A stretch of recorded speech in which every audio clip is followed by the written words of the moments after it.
মনে রাখবেন, যদি কখনো দেখেন আপনার অন্তরটা অস্থির হয়ে আছে, পৃথিবীর কোনো কিছুতে আপনার শান্তি লাগছে না, সবকিছু আছে তারপরেও যেন কিছু নাই, কিছু নাই, কিছু নাই, এমন যদি অনুভব হয়, আপনার মন যদি সত্যিকার ভালোবাসার তৃষ্ণার্ত হয়ে থাকে, তাহলে কিছুক্ষণের জন্য সবকিছুকে বাদ দিয়ে নীরব হয়ে এক জায়গায় বসে পড়ুন।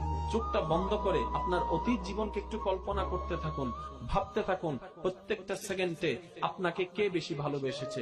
আপনি ভালোবেসেছেন যাদেরকে, এক সাইডে রাখুন। আপনাকে যারা ভালোবেসেছে তাদেরকে এক সাইডে রাখুন। সবকিছু ভাবতে ভাবতে এবার আপনার সৃষ্টিকর্তার দিকে একটু মনোযোগ দিন, আপনার আল্লাহর দিকে একটু মনোযোগ দিন। আল্লাহ আপনাকে কতটুকু ভালোবেসেছে। আপনি যদি সত্যিকার ভালোবাসা চান, আপনার আল্লাহর ভালোবাসাকে খেয়াল করুন, আপনার নবীর ভালোবাসাকে খেয়াল করুন। আপনি যখন আল্লাহর ভালোবাসাকে ভাবতে থাকবেন, তখন আপনি দেখবেন আপনার জীবনের প্রতিটা সেকেন্ডে সেকেন্ডে আপনার সৃষ্টিকর্তার ভালোবাসার সন্ধান আপনি পাবেন। তখন আপনার মন বলবে, যেই সত্যিকার ভালোবাসা আপনি